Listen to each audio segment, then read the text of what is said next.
ए में है 26, बी में है 33, सी में है 50 और डी में है 30।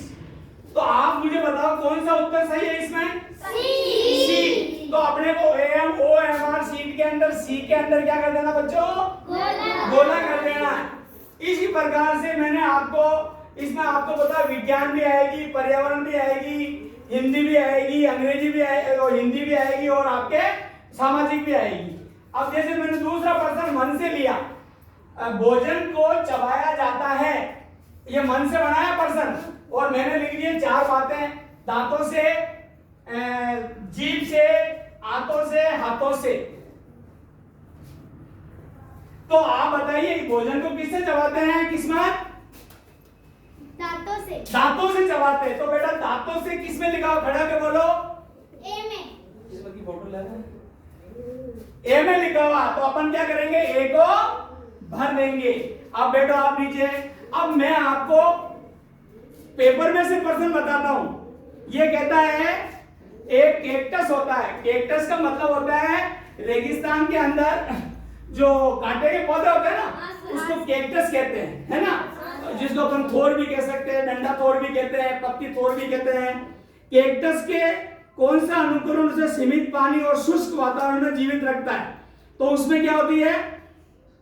चौड़ी पत्तियां, लंबी जड़ें, पतले तने या छोटी जड़ें। तो उसके अंदर क्या होता है? तने क्या होते हैं उसके?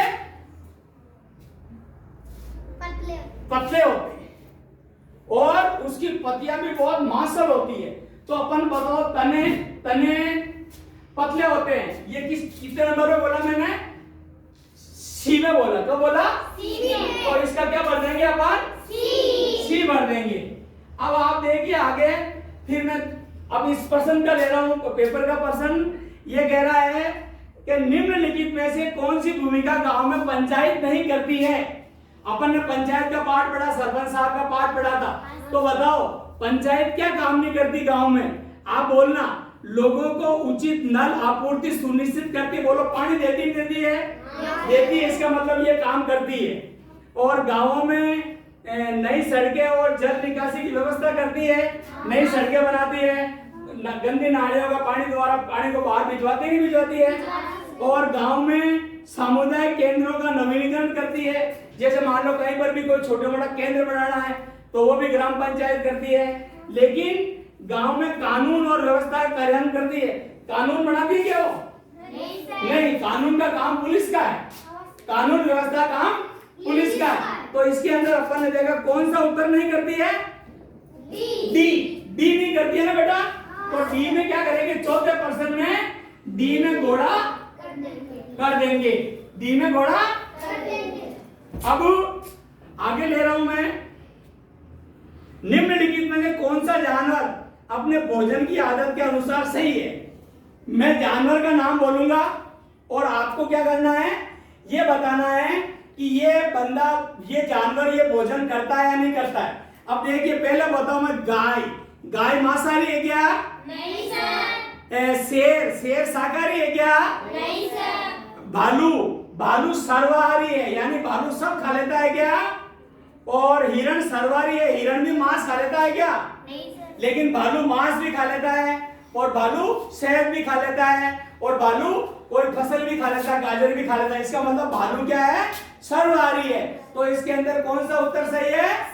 सी। तो अपन किस में घोड़ा करेंगे मेरे बच्चों? सी में। आपके समझ में आई कुछ? हाँ सर। इस प्रकार से अपने को ओएमआर शीट भरनी है। अब देखो और प्रश्न बोल रहा हूं मैं आगे। ये कह रहा है एक बच्चा स्टेशनरी की दुकान पर पेंसिल लेने गया और फिर अस्पताल जाना चाहता है। पहुंचने के लिए उसे किस दिशा में जाना पड़ेगा? अब देखो, अब इसमें मैंने आपको हमेशा बताया ऊपर कौन सी दिशा होती है? उत्तर। ऊपर उत्तर होती है ना।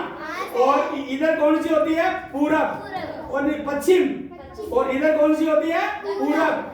और नीचे कौन सी होती है? दक्षिण। तो ये बच्चा देखो अपने घर से जा रहा है, घर से गया और यहां से ये स्टेशनरी दुकान पे गया। तब ये कौन सी दिशा में गया? पूरब की तरफ गया। फिर ये नीचे आया, नीचे कौन सी दिशा हो गई? दक्षिण। फिर ये अस्पताल इधर बना हुआ है, तो इधर कौन सी दिशा है? पश्चिम। कौन सी है? तो ये स्टेशनरी से पहले जाएगा दक्षिण में, फिर जाएगा पश्चिम में। तो पहले जाएगा दक्षिण में और फिर जाएगा पश्चिम में, तब जाकर के ये अस्पताल पहुंच जाएगा। तो देखो ये आप पता लगाना कौन सी बात किस में लिखी हुई है। पहले कह रहा है कि पहले पश्चिम फिर पूरब, सही है क्या? नहीं सर। फिर कह रहा है पहले पूरब और फिर दक्षिण, सही है क्या? नहीं सर। फिर कह रहा है पहले दक्षिण और फिर पश्चिम, ये क्या है? सही है। कौन सी बात सही है? सी। तो अपन छठे में क्या भर देंगे बेटा? सी। इस प्रकार आपको एमआर शीट भरना आई नहीं आई? ये आपके नाम और कक्षा स्कूल वगैरह तो ये सब हम आपको याद भी है, आप भरा भी देंगे।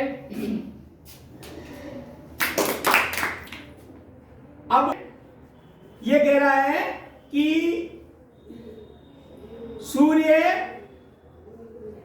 नहीं, ये चित्र बता रहा है, चित्र में दर्शाई गई प्राकृतिक प्रणाली को पहचाने।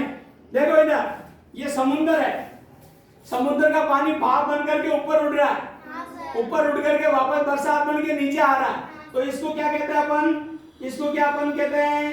पौधे का जीवन चक्र कहते हैं क्या? कार्बन का जीवन चक्र कहते हैं क्या? जल चक्र कहते हैं क्या? सूर्य का जीवन चक्र कहते हैं क्या? कहते हैं इसको क्या कहते हैं?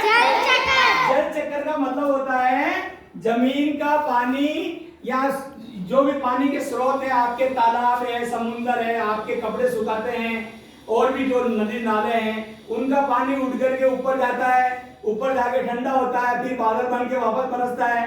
तो जल चक्र किस में लिखा हुआ है? सी में। किस में लिखा हुआ है? सी में। तो इसके अंदर अपन सी को सही कर देंगे, तो सी में गोला कर देंगे। धन्यवाद। इस प्रकार आप कर लेना।